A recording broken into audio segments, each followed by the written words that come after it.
Bienvenue à Pondamuka, le plus grand temple virtuel de prière réelle. Nous sommes le vendredi 1er septembre 2023. Je suis Samuel Elémé, l'humble serviteur de la divine majesté, la voix qui crie dans le désert. Je vous transmets la paix du Christ. Alléluia. Bien-aimés, la semaine prochaine, c'est la rentrée scolaire. J'invite les parents qui suivent Pondamuka à venir à la prière de mardi avec la trousse de rentrée de leur enfant. Qui dit rentrée scolaire dit argent.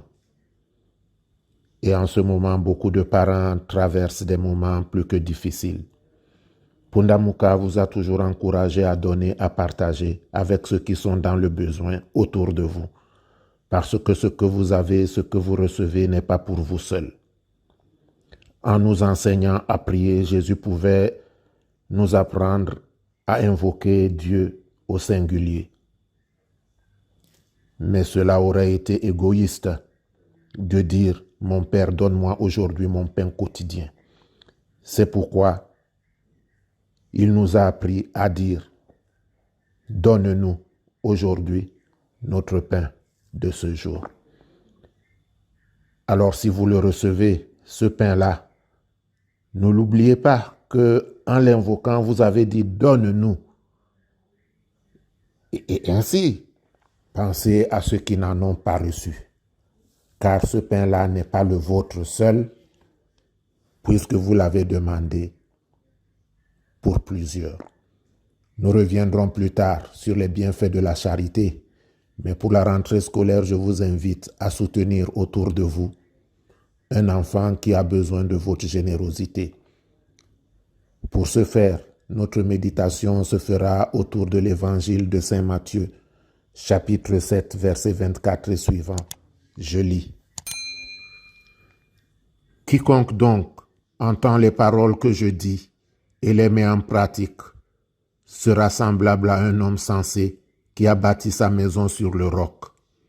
La pluie s'est abattue, les torrents sont venus, les vents ont soufflé et se sont déchaînés contre cette maison qui ne s'est pas écroulée parce qu'elle avait été fondée sur le roc.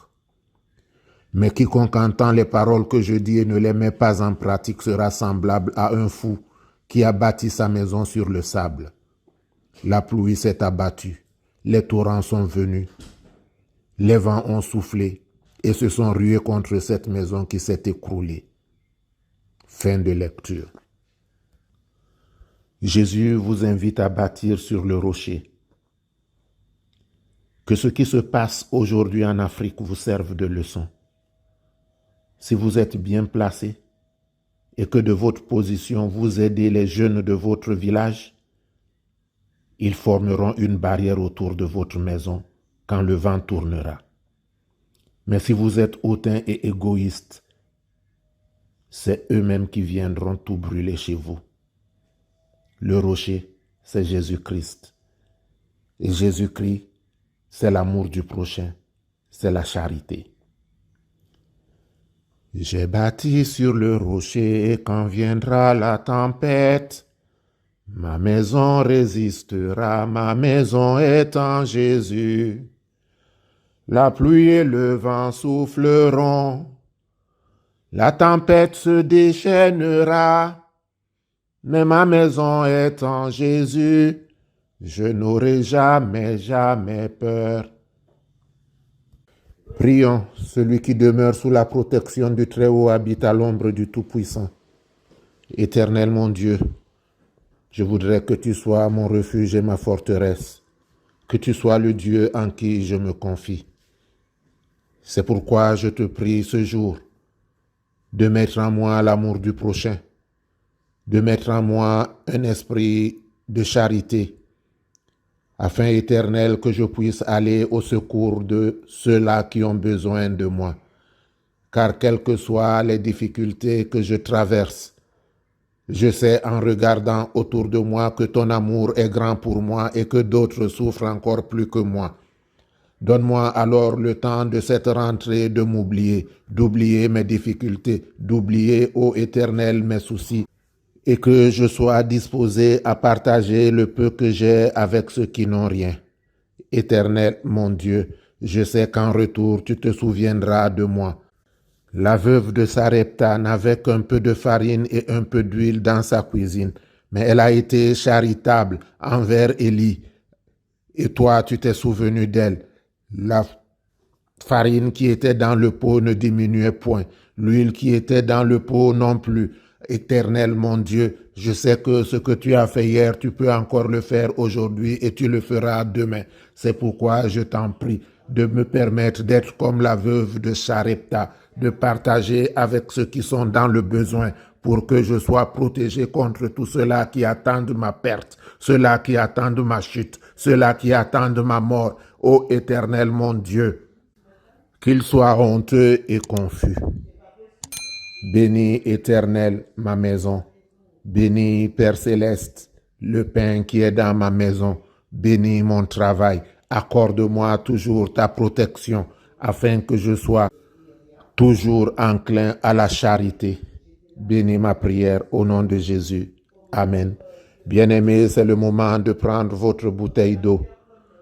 Comme vous le savez, sur Révélation, il est demandé à ceux qui suivent cette méditation d'avoir toujours avec eux une bouteille d'eau. Mais ne l'oubliez pas, j'ai demandé que la semaine prochaine, pour la méditation, les parents viennent, en plus de la bouteille d'eau, avec la trousse, les effets scolaires de leurs enfants, pour que nous puissions les bénir pour la rentrée scolaire. C'est la volonté de Dieu que vos enfants soient la tête et non la queue. Allons vers le Père. Jéhovah, ô Père céleste, tu es le Dieu vivant, le Dieu des prodiges, le Dieu des miracles. Ce que tu as fait dans le passé, tu peux encore le faire aujourd'hui. C'est toi, ô Éternel mon Dieu, qui t'es manifesté devant les lépreux et ils ont été sanctifiés et purifiés. C'est toi qui as ouvert les yeux des aveugles. C'est toi qui as ressuscité Lazare de la mort.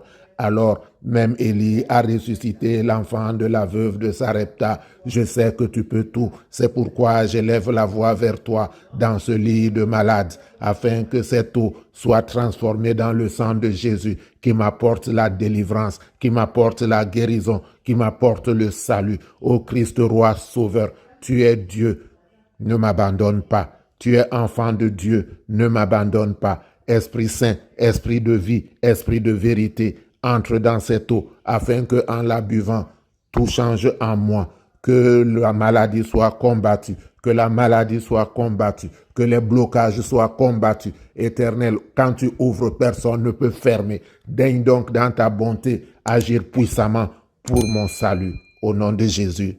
Amen. Que Yahweh te bénisse et te garde. Que Yahweh fasse briller sa face sur toi et qu'il t'accorde sa grâce. Que Yahweh lève sa face vers toi et qu'il te donne la paix.